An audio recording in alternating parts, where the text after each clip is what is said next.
ჩვენ ყოველთვის ვბრუნდებით, განვაგრძობთ ჩვენს გადაცემას, შემოგვერთა მეორე სტუმარი ზალ კასრელიშვილი, ბატონო ზალ, მადლობა რომ მონახეთ დრო და მობრძანდით და ამჯერად პირველ სტუმართან ვისაუბროთ აზერბაიჯანზე, ხა მინდა ვისაუბროთ სომხეთზე. სომხეთში ისეთი საინტერესო და უჩვეულო მოვლენები ვითარდება. აი ამ გაქანებული ირან-ისრაელის ომის დროს ფაშინიანი უცებ ჩავიდა თურქეთში, შეხვდა ერდოღანს. ახლა ისაუბრეს ზარგეზურის დერეფანზე და არავის აღარ ახსოვს უკვე ხო სომეხთა გენოციდი 1915 წლის რის გამო ჩვენში როგორი დაპირისპირება იყო თურქეთსა და სომხეთს შორის, თურქეთსა და საფრანგეთს შორის, რა ვიცი, ერთმანეთს დედებს სხვადასხვა ბრუნვაში უტრიალებდნენ, მაგრამ ახლა რაღაც სხვაგვარი ვითარება და კიდევ ერთი მიმართულება და მომენტი ფაშინიანი დაუპირისპირდა სომხეთის ეკლესიას. რა თამაშობს ფაშინიანი? და რა წარმატების რა შანსი აქვს მას? მადლობა. და რა იგულისხმება წარმატებაში მისთვის? მადლობა მინდა გითხრა მოწვევისათვის.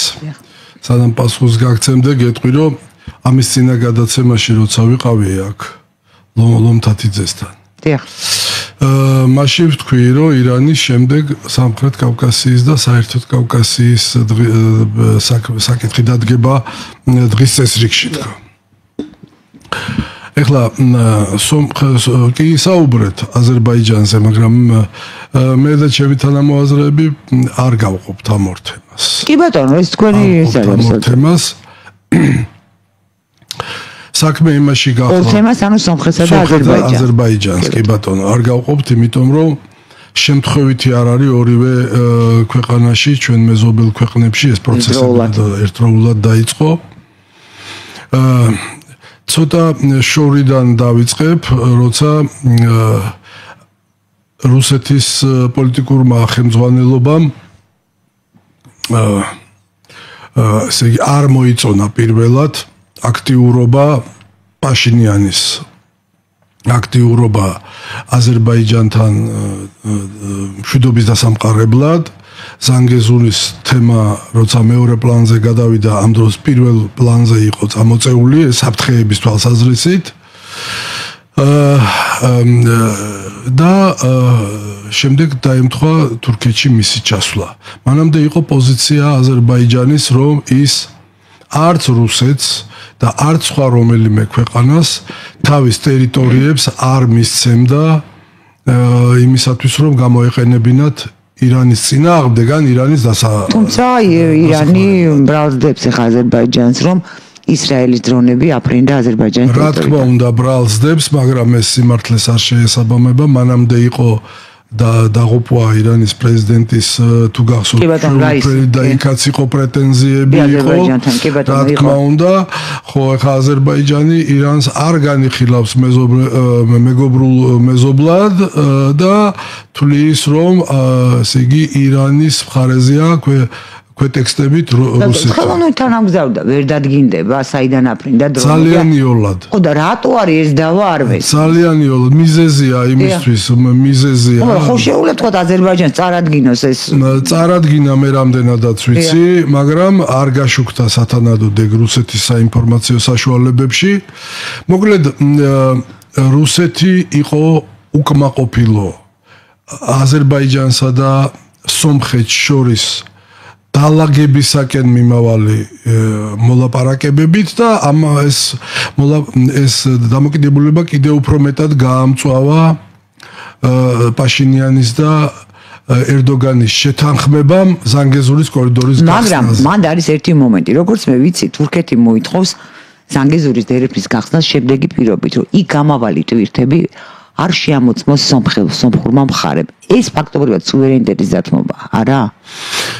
ეგ არის მოლაპარაკებების საგანი. ეხლა სავსებით ბუნებრივია რა, დიდი პოლიტიკაა ეგ, ხო? სავსებით ბუნებრივია, მაქსიმუმს მოითხოვს თურქეთი. სომხეთს აქვს აი ეს სივრცე საბაჭრო. აქვს. აქვს ეხლა, იმიტომ რომ ევროკავშირი უჭერს მხარს. მარტო საფრანგეთი აღარ უჭერს მხარს. ჩვენ ადრე ვისაუბრეთ ამ თემაზე, ესე იგი ევროპაშიც და ამერიკაშიც არის სომხური ლობი. კი ბატონო. ევროპაში ცენტრი სომხური ლობისა საფრანგეთში. კი ბატონო. ხო, ეხლა სომხური ლობი ამერიკის შეერთებულ შტატებში და სომხური ლობი საფრანგეთში, ანუ ევროპაში ორივე ერთად მუშაობს. რა, ეხლა დალაგებული სიტუაცია რო იყოს, ეგენ ისე მოქმედებენ, რომ ჩვენ აუცილებლად სარგებელი უნდა ვნახოთ, მაგრამ არეული სიტუაციაა ეს. ხო, მოკლედ რუსეთის პოლიტიკურმა ხელმძღვანელობამ გადაწყვიტა ჩვენი აზრია ეს. რა თქმა უნდა, ეს თქვენ როგორ ხედავთ? ჩვენი აზრია ეს აზრი გვაქვს დაფიქსირებული აზიაშიც და აღმოსავლეთშიც და დასავლეთშიც. რუსეთმა გადაწყვიტა შეანჯღრიოს ორივე დასაჯოს და დაიწყო პროცესები. ჩვენი ქვეყნისთვის საბედნიეროდ და რა ვიცი რუსეთის პოლიტიკური ხელმძღვანელობის საუბედუროდ რუსეთს აღარა გავლენების ისეთი ბერკეტები ხელში რომ დაუშვათ პირდაპირ ზეწოლა მოახდინოს სომხეთზე და აზერბაიჯანზე. მათ შორის არც საქართველოზე მიუხედავად იმისა რომ ჩვენთან ცხინვალი და აფხაზეთის ავაჭრო კარტებია მის ხელში. და შესაძლებლობების ფარგლებში აუჯანყა ეკლესია ხა. მაგრამ სომხური ეკლესია აი აქ მე რატო დავსვეს ეკლესია. ხა მე არ ვიცი რა პროცესები ხდება, მაგრამ სომხეთის ეკლესია, ეს არის სომხეთის ეკლესია. სომხეთის ეკლესიასთან დაპირისპირება და საერთოდ აი ეკლესიასთან დაპირისპირება ხელისუფლების როგორ სრულდება ხოლმე? ეს კარგი იქნება სომხეთის სახელმწიფოსთვის. ყველა პოლიტიკოსი, ესე იგი, ჯვაროსნებიდან მოყოლებული ვიდრე დღემდე და კიდე მანამდეც.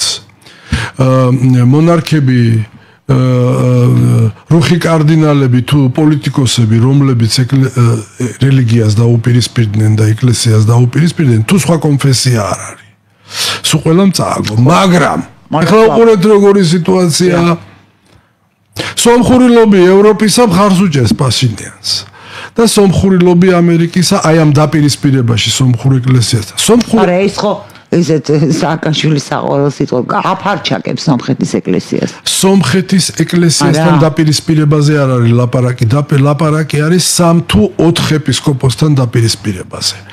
ეხლა ეგ მაგათი საქმეა. არა, ბუნებრივია მათი საქმე. სომხეთის ეკლესია. მე არ მინდა ის სცენარი რაღაცა ჩვენთანაც გადმოვიდეს, რა სცენარიც იქ არის და მე ამის გამო წვრილად იმიტომ გამოვიკითხავ ამას. სომხური ეკლესია არის 1838-40 წლებში შექმნილი სომხური სახელმწიფოს იდენტობის ნიშანი. და რა თქმა უნდა, ახლა ძალიან სერიოზული რყევები მოხდა იდეოლოგიურად, ძალიან სერიოზული რყევები მოყვება ამას, მაგრამ მეორეს მხრივ ახლა სომხეთის პოლიტიკურმა ხელმძღვანელობამ ხო იცოდა ეგ რისკები. ნუ თუ მასალები არა აქ და ესე მარტო განცხადებების დონეზე რადგან დააკავა ალბათ ახლა ძიების პროცესში მასალებიც დაიდება ყველაფერზე აქ თავარი რა არის იცით ცუდი სომხეთს აზერბაიჯანსა და რუსეთს შორის დაპირისპირებაზე წითელ ხაზებს გადავიდნენ სპეცსამსახურების აგენტურა გაუშიფრეს ერთმანეთთან სამარცხვინო დამამცირებლად და დაჭერებით ეს ორივე მხარეზეა ლაპარაკი ხო აზერბაიჯანზე ზეგავლენას შიგნით როგორც ჩანს ვერ ახდენდა ვერ მოახერხა რუსეთის პოლიტიკურმა ხელმძღვანელობამ და როგორც ჩვენ ქართველებს დაერივნენ თავის დროზე გამოყარეს ჩვენ უფრო მკაცრად აქ უფრო რბილად დაერივნენ ხო დაერივნენ და გამოყარეს მაგრამ როგორც ჩანს იქ რაღაცა სხვა მოხდა ისეთი რაც მარტო აზერბაიჯანის პოლიტიკურმა ხელმძღვანელობამ იცის და რუსეთის იმიტომ რომ ესე საყოფაცხოვრებო დონეზე კონფლიქტი ერთი მახსოვს 90-იან წლებში თურქმესხებს რო დაერივნენ თუ გახსოვს ბაზარში რო კონფლიქტი მოუვიდათ მარწყვის გამყიდველს და მარწყვის მყიდველს შორის 90-იანებში თურქმესხები რო გაყარეს ნიშანოვი რომ მე საქართველოში ჩამოსახლებას უპირებდა ხო ანუ ეს იყო დაგეგმილი ამით იმის თქმა მინდა ხოთა შეიძლება მე აქვე მინდა გავიხსენო მე ძალიან ბევრი ასე ვთქვათ მეგობარი მყავს სოციალურ ქსელში აზერბაიჯანი პოლიტოლოგები, გამოცემის რედაქტორები, ჟურნალისტები და ისინი ძალიან აქტიურად არიან ხოლმე ჩასაფრებულები. მე ხა საქართველოზე ვილაპარაკებ. აი გარდაბანში მოხდა რაღაც და იქ სულ ამბობენ რა ის აზერბაიჯანელები რაღაც. ამის ყოფითი დავა იყო დავით გარეჯზე მე გვაბრალებდნენ რომ იარაღი ბევრი ნაბრძოლი მაქვს ასე ვთქვათ და ჭყალებში მე მათთან მარტო მაგათთან არა ოსებთან და აფხაზებთან ამათანა ძალიან ბევრი ნაბრძოლი მაქვს და ეს საკითხი ვიცი, ანუ მათი დამოკიდებულება, აი რასაც როგორც ახლა რუსებისადმი აქვს, თო ისეთი აქვს ჩვენდამიც. აი ამ ტიპის გამოცემებს და იყო იქ საუბარი რომ გადაუკეთოთ ამათ გაზი, ჩვენ ამათ იაფად ვაძლევთ. რაც აი ყოვლად, მაგრამ ნუ კამათი და ის შესაძლებელია და დამტკიცება და ჩვენ შეგვიძლია რა ბევრი რამე გადავკეთოთ. რა თქმა უნდა, მაგრამ მე ვამბობ რომ ეს სტილი არის გვანან ერთმანეთ სტილით რუსული სახელმწიფო სამწუხარო და აზერბაიჯანული სახელმწიფო როდესაც აი ამ ესე ვთქვათ საბჭო კი ბახო რაღაცა უცნაურია ჩემთვის იყო კულტურული შოკი ასეთი დიდი ეს ხო რუსეთმა ის ესე გადაგიკეტავდა აბა მიგახჩობ და აბა მოგახჩობ და მე აი ამდვენად მეუცნაურა მენიშნა და არ მესიამოვნა ეს აზერბაიჯანის სახელმწიფოს ქმედება თორე იმიტომ კი არა რომ ხა რუსეთს მოექცა ასე ჩვენთანაც ასე იქცევა მან დავარ ახლა რა დავიწყოთ იქიდან რომ აზერბაიჯანის სტრატეგიული პარტნიორი არის ახლო აღმოსავლეთში ერთ-ერთი უძლიერესი ნატოს წევრი ქვეყანა თურქეთი კი ბატონო რომელიც ღიად და აშკარად დაეხმარა ყარაბაღის დაბრუნებაში ხო რუსეთის თანხმობით ნუ დუმილიანი თანხმობით ხო დუმილი ხო თანხმობის ნიშანია მაგ დროს ახლა ვერავინ ვერ იტყვის იმას, რომ აზერბაიჯანის პოლიტიკური ხელმძღვანელობა, სომხეთის პოლიტიკური ხელმძღვანელობის მაგვარად ახალმოსულები არიან პოლიტიკაში და ემოციურად. ხო, ემოციური ფონით, ხო. ეს არის დამჯდარი, გამოცდილი პოლიტიკოსი, რომელიც წლებია უკვე მართავს. მე იმის თქმა მინდა, რომ ეს გართულებები რომ მოყვებოდა, ხო იცოდნენ. ხო დათვლიდნენ ამ რისკებს არა საფრთხეებს თავიდან აცილების მიზნით ხო დაიგეგმებოდნენ რაღაცა ნაბიჯებზე ანუ შემთხვევითი არ არის არც ერთი მხრიდან და არც მეორე მხრიდან არ დაუთმო აზერბაიჯანის და სომხეთის ხელისუფლებამ რუსეთის პოლიტიკურ ხელმძღვანელობას თავისი იძულებით დაყოლიების მეთოდი გამოეყენებინა. ეს ხო იძულებით დაყოლიებაა, შენ თუ ჭკუით არ იქნები მე აგიჯანყებ ეკლესიას.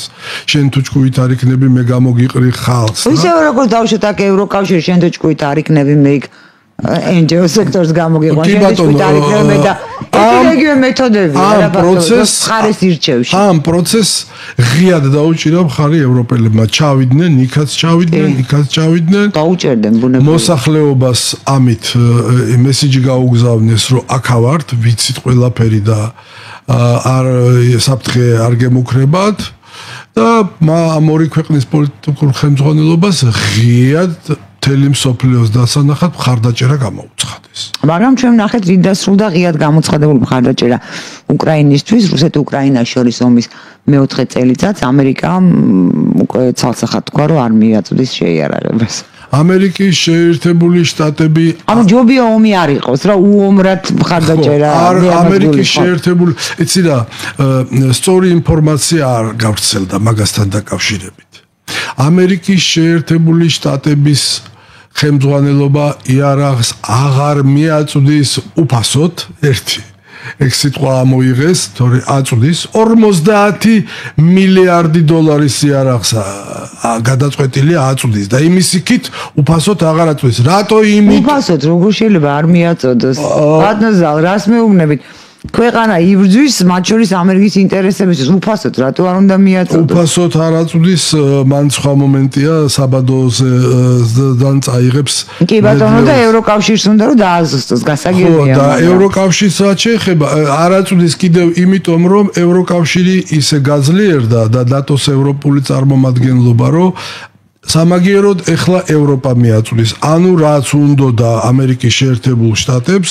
მიზანს მიაღწია 800 მილიარდი ბიუჯეტი დაამტკიცეს ერთი წლისა ნატომ გაზრდილია ესა დაახლოებით რომ თქვა ზუსტად ვერ გეტყვით დაახლოებით 30-დან 60%-მდე გაიზარდა და ეს ოღონდ 2035 წლისთვის მე არა 2035 წლამდე მატება იქნება ხო მაგრამ აქ არ არის სამხედრო სამრეწველო კომპლექსის განვითარების თანხები და ტემპები. ის ცალკეა კიდე. ის საიდუმლოა და იმას არ გათქვავენ, გამორიცხული ამბავია. მაგრამ ბერფულს გააკეთებენ. ღმერთმა რა ვიცი, ეხლა ჩვენ თავს რომ მივხედოთ ჯობია რა, ეხლა ვინ წამოვიდეთ ისე ვაკეთებ. ხო გესმით რატომ თქვი? მე მესმის რაზეა საუბარი ეხლა. ანუ დასჭირდება რაღაც მომენტში ევროკავშირო და ამერიკის შეერთებული შტატები სხვა იქნება დამოკიდებულება სომხეთის ჭადრაკის დაფა. აი სპეციალურად ხო რა მიმართულებასაც აირჩევენ მიზნისაკენ მიმავალ გზაზე თავისი ქვეყნების სასარგებლოდ. ჩვენ ხო და ჩვენ ვინ რამე დაგვიშალა ვინ მე ვივაჭრე და არ ვერ გახვედი ფინალში ეხლა ესე არ არის რა შენც ივაჭრე რა თქმა უნდა შენ ისე უნდა ივაჭრო რომ შენ ტერიტორიის და შენი რეგიონის ინტერესებს არ გაცდე რა თქმა უნდა აი აქ შიგნით და დიდი ფასი დაადო სავსებით საკმარისი ესე იგი პირობებია იმისთვის შანს 1992 11 წლის არჩევნების შემდეგ საქართველოს უამრავი შანსი ჰქონდა გამხდარიყო წარმატებული და თვითქმარი ქვეყანა სრულფასოვანი მერე ამ 92 წლის სამხედრო გადატრიალების მერე ამ შანსებმა დაიწყო კლება. ეხლა ბევრი შანსი აღარა გვაქვს. სულ 2-3 შანსი გვაქვს ეხლა დარჩენილი და ისიც რაც თუ არ გამოვიყენეთ დროულად და ჭკვიანურად, ამ შანსებსაც ხელიდან გაუშვებ და მერე გამოვა რა, იცი შენ სახლში, შენ მამულში, შენ მიწაზე იქნები მენეჯერი უკეთეს შემთხვევაში და. და ბატონო ზალ, აუცილებლად მინდა ზანგეზურის დერეფანზე ვისაუბროთ, იმიტომ რომ აი ჩვენი საზოგადოების რაღაც ნაწილი პოლიტიკოსებისაც რაღაც მოთქვამს მეცეთ არ მისმის რატომ უნდა მოთქვამთ რომ სიტუაცია მით უმეტეს გეოპოლიტიკაში იცვლება ძალიან სწრაფად იცვლება და ყველაფერი უცებ შეიძლება გადალაგდეს დღევანდელი მოკავშირეები ხვალინდელი მტრები გახდნენ დღევანდელი მტრები ხვალინდელი მოკავშირეები შემდეგ ისევ და სიტუაცია ისე შეიცვალოს რომ ვერც კი წარმოიდგენ ზანგეზურის დერეფანის გახსნა რატომ არის აღქმული როგორც რაღაცა ცუდი გაგებით მეორედ მოსვლა და საქართველოს ფუნქციის დაკარგვა. მე მესმის ეგ შიშები. უსაფუძვლო შიშები არ არის, მაგრამ მოთქმა გულხელ დაკრეფა და სასოწარკვეთილებაში ჩავარდა. თავზე ნაცრის დაყრა. ხო, მაშინ რა უნდა გვექნა მურმანყურო რომ შემოესია საქართველოს. თემურლენგი რომ შემოესია, მაშინ უნდა 46 წელი ომნენ ქართველები და კახელები. შახაბას 46 წელი და მაინც თავისი გაიტანეს. ხა რაზეა ლაპარაკი კაცო. მე მგონია რომ ნევროზები ჭირს ამ ხალხს რა და ისტერიკას იმართებენ. ვიზეც გათვლილი აქ ეგ რომ მოსახლეობა შეაშინო ის მოსახლეობა ის საწოდავი მოსახლეობა თავის გადარჩენისთვის იბრძვის და ზოგი ტელევიზორს არც უყურებს არავის არაფრიც არ ეშინია და ზანგეზური სად არის ზოგმა არც იცის ხო ეხლა რაც შეეხება ზანგეზურს და არც საქართველოს სადერეფო ფუნქციით უხეირია კიდევ რა არასდროს კი ბატონო ხო ეხლა რაც შეეხება ზანგეზურს ზანგეზური აღსადგენია ამას დასჭირდება რამოდენიმე წელიწადი. ეს ხვალევე გაიხსნება და მუშაობას დაიწყებს, ეგ არის გამორიცხული. და კაც ვართვის ამ რამდენიმე წელიწადში სომხეთში, აზერბაიჯანში, თურქეთში, ცენტრალ-აზიაში რა მოხდება? მეც გეტყვით. ფიზიკურად დრო სჭირდება აღდგენას, ეს ერთი. მეორე. დასავლეთი ეხლა მაგათ ხარეს თორე ხვალ და ზეგ მას დიდი თურანის სახელმწიფოს არ სჭირდება არანაირი. მისი ალტერნატიული გზა სჭირდება. ნებისმიერ შემთხვევაში ალტერნატივა ჭირდება. და მესამე და ჩვენზე გადის ეს ალტერნატივა. მესამე ახლა მინდა ვისარგებლო და მიუმართო მოსახლეობასაც, მთავრობასაც, ოპოზიციასაც. არის ორი დიდი პროექტი. ახლა საჯაროდ ვერ ვილაპარაკებ ამაზე, რომელზეც იდეის ავტორებიც ჩვენ ვართ და გაფაქტურ განხორციელებას ჩვენ დავიწყეთ. ესე იგი არის ორი დიდი პროექტი, რომელიც ამ პრობლემას საერთოდ მოუხსნის საქართველოს და დამოუკიდებელ იმპორტიორს გახდის ენერგომატარებლებისა საქართველოსი. მე ვერ ვიტყვი რომ დაუშვათ ამ შუა აზიიდან წამოსული ენერგომატარებლების რაოდენობა იქნება, მაგრამ საქართველოს რომ კარგად ეყოფა და პლუს 1-30%-ს რომ გაყიდის ამის საშუალება ნამდვილად არის. ამის გარდა ჩრდილო კავკასიაში ძალიან მალე დაიწყება მოვლენები რომელიც იქ გამოიწვევს ხელისუფლების ცვლას და საქართველოს ხელისუფლების ცვლას ყველა რესპუბლიკაში? თუ ჩეჩნეთზე ვამბობთ ახლა. ალბათ არ მინდა თქმა, ერთ-ორ რესპუბლიკაში, სადაც დაღესტანში და ჩეჩნეთში კრემლის კარზე გავლენიანი და საქართველოს მიმართ კეთილგანწყობილი წარმომადგენლები მოვლენ ხელისუფლებაში და კი და იქაც არის ერთი ძალიან მნიშვნელოვანი პროექტი 90-იანი წლებიდან ჩაშვებული, რომელიც გაყინული იყო და ეხლა რატომღაც ინტერესები გაჩნდა, არა მარტო ერთი გზა, ერთი რკინიგზა, ერთი ხო, კი. მე პატარა ბიჭი ვიყავი, მაგრამ ამ პროექტში რომ ეს პროექტი იდეა რო დავდე და მონაწილეობა რომ მივიღე ამ პროექტის შექმნაში, მაშინ ჩეჩნურ ნავთობზეა ძირფასო მაყურებელი. ხო რა, გროზნო-ფოთზეა ლაპარაკი რა, ხო არის ბაქო-ჯეიქანი, ხო და ამიტომ ვამბობ, გვაქვს დრო ვიზრუნოთ ჩვენს სრულფასოვნებაზე, ჩვენს თვითკმარობაზე. 2-3 წელი კიდევ ვიმეორებ, მაგ ამბავის გარკვევას დაჭირდება. მერე ვის რამდენად დაჭირდება მაგ გზაზე გატარება, კიდე იმიტომ რომ ეგ გრძელი მანძილია და ხარჯი გაზვირდება. და ცუდი ის არის, მე მგონი ეგ. ჩვენ არ უნდა ვიჩხუბოთ დასაევროპელებთან. არა. ჩვენ არ გვჭირდება რა ბოსფორის სრუტეში არაფრის გატარება. უნდა ისეთი ხელშეკრულებები გავაფორმოთ ბულგარეთთან და რუმინეთთან, რომ პირდაპირ აქედან ბორნები ჩავყაროთ და დამთავრდა ამბავი. აქეთ გვდიოს მერე სუყველამ, გნებავთ მშრალი ტვირთები, გნებავთ ენერგომატარებლები და გნებავთ სხვა. ამას უნდა უბრალოდ ორგანიზება. ეხლა რასაც ვლაპარაკობ, ამას უნდა აკეთებდეს ორი უწყება სახელმწიფო. რასაც მე და ჩემი თანამოაზრეები ვაკეთებთ წლების მანძილზე, ამას სახელმწიფო უნდა აკეთებდეს ორი უწყება. ერთი უსაფრთხოების საბჭო და მეორე ეთნორეგიონალური სახელმწიფო მინისტრი ეთნორეგიონალური პოლიტიკის საკითხებში. ანუ ეხლა რაც არის სახელმწიფო მინისტრი შერიგებისა და იმის დარგში, სამოქალაქო თანასწორობის დარგში, ეს სამინისტრო უნდა გამსხვილდეს, სამი მიმართულება დაემატოს და აი ამ ორმა ადამიანმა, აი ამ ორმა უწყებამ, ორმა სტრუქტურამ უნდა დადოს დასკვნები. ამან უნდა მოიძიოს მყიდველის და გამყიდველიც, მწარმოებელიც.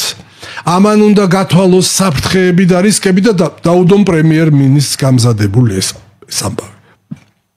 ჩვენი მხრივ გეუბნებით, მომპოვებელიც არსებობს, ჩამოყვანილი მყავდა. გადამამუშავებელიც არსებობს, ჩამოყვანილი მყავდა და მყიდველიც არსებობს, ჩამოყვანილი მყავდა. სულ ყველა პირველი პირების დონეზე მყავდა ჩამოყვანილი. პრობლემა ეს არ არის. ტექნიკურად არის შესასრულებელი, აკადემიურად, იურიდიულად გრძელვადიანი რო იყოს ეს და არც ზანგეზურმა და არც ჩრდილოელი მეზობლების რუსების გაურკვეველმა პოლიტიკამ ჩრდილო კავკასიაში ხელი რო არ შეგვიშალოს.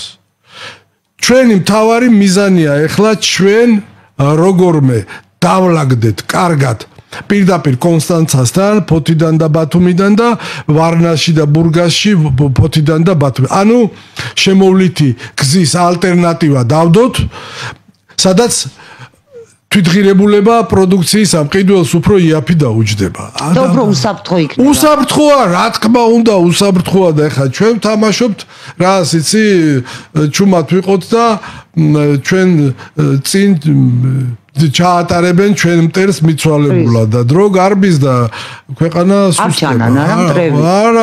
არა, ყოველ შემთხვევაში ისე კრძალავენ შენ დასანახად არავის არ ჩაატარებს აქ.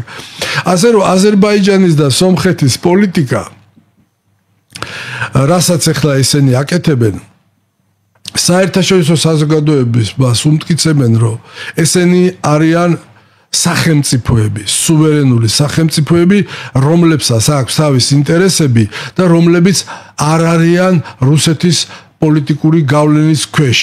ანუ რუსეთის გავლენის ორბიტიდან გადიან.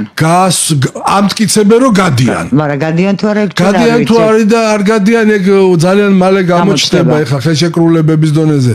მე არ მგონია რომ რუსეთის პოლიტიკურ ხელმძღვანელობას ეხლა ან სომხეთთან და ან იმასთან აზერბაიჯანთან აწყობდეს დაპირისპირება სანამ უკრაინის ომს არ დაამთავრებს. სანამ უკრაინის ომს არ დაამთავრებს, ამასობაში დაკარგა სირია, დაკარგული აქვს ირანი, უბრალოდ ეს გასაფორმებელია.